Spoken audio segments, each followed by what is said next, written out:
G'day everyone, welcome to the video. You know, I experienced something quite unexpected last week and I wanted to talk about it in this video because I'm sure I'm not the only person that has experienced this. And it might be something that you need to think about if you're considering full-time or even long-term van life or traveling on the road. Since Pepper and I left Queensland back in December last year, we have stayed in mostly quiet places like this. Small country towns, camps like this in the bush where there's no one else around. But last week we went to the coast for a few days and we spent 2 days in the city in Coffs Harbour in northern New South Wales. And I was not at all prepared for the experience of how I felt and the effect that being back in the city had on me.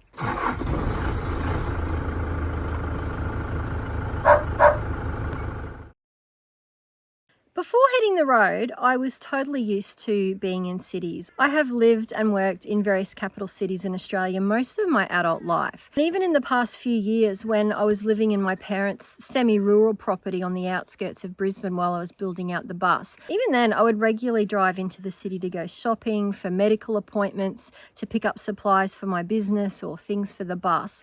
And although I didn't really like commuting and didn't really like being around crowds of people in a busy city, you know, I tolerated it perfectly well. And it never really had any great effect on me other than making me really tired by the time I got home at the end of the day. We've now been on the road a little over 3 months. And as I said, we've mostly stayed in small country towns and off-grid campsites where there's not many people around. And it's funny how quickly you get used to a slower, quieter pace of life. Last week, and you may have seen this in a previous video, we took a trip to the coast. We spent a few days at Corindi Beach and then we went a little bit further south, explored a couple of towns on the way and stopped in Coffs Harbour, which is a reasonable sized city in northern New South Wales. And we were there for 2 days. And I was really surprised at the effect that being in the city had on me. Honestly, I felt it quite overwhelming. Sirens going off, music blaring, people everywhere. It really was a shock to the senses. And it wasn't just, you know, feeling a bit annoyed at the constant noise. It was more than that. I actually felt so physically on edge and my whole body just felt tense and uncomfortable. It's hard to describe. And I've never felt that way before. But after just 2 days in the city, I was really starting to feel so uncomfortable and I just had this overwhelming desire to get out of there.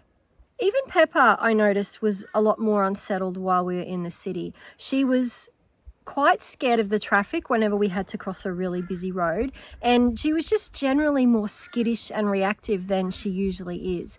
And it occurred to me that that was probably her first ever time of being in a proper city, because I was already living on my parents' property when I adopted her 5 years ago.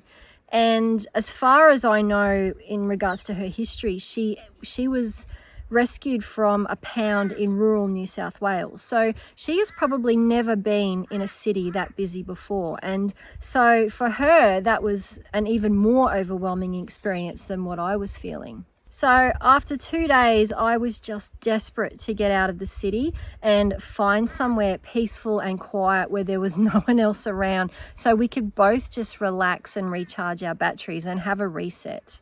And I tell you what, it was such a relief to get back on the road and once again be driving through forests and open countryside. And this is where we ended up. We're actually in Lilydale, which is about 50 kilometres west of Grafton, in an absolutely beautiful free camp that I found on Wikicamps. There's no amenities here. In fact, there's not much of anything here. There's basically a few farmhouses, some resident cows, and the beautiful Clarence River, which you can see behind me. And you know what? It is perfect. It is just what Pepper and I needed.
We've been here almost a week, and in that time there's been a few other campers that have come and gone, but right now we have the entire campground to ourselves, and it's just lovely. We've been spending our time going for walks, relaxing by the river.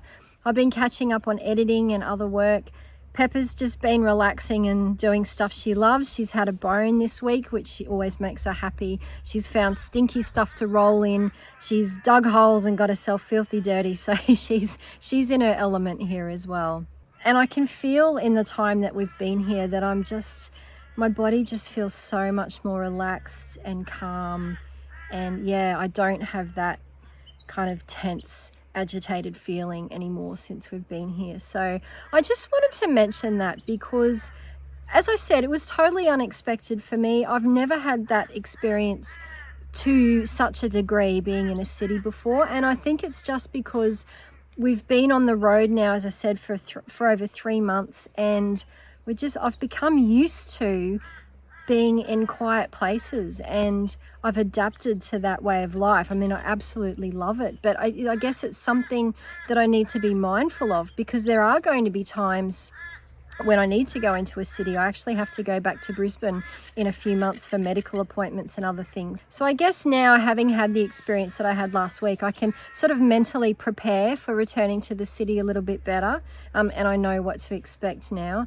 And so it's just something to be mindful of. I don't know, have any of you guys felt this way before on your travels? Like, any long-term travelers out there that have had a similar experience with being back in the city? Let me know in the comments what you guys have felt and how you've dealt with it. This whole experience has reinforced to me how important spending time in places like this is for my general well-being. And this whole kind of slow travel, living simply lifestyle that I've started to build for myself is so important for my mental and physical health. And so I'm certainly going to do my best to stay focused and try to make it sustainable so that I can do it for as long as possible. And I know that I'll be seeking out and spending more time in beautiful places like this as much as I possibly can.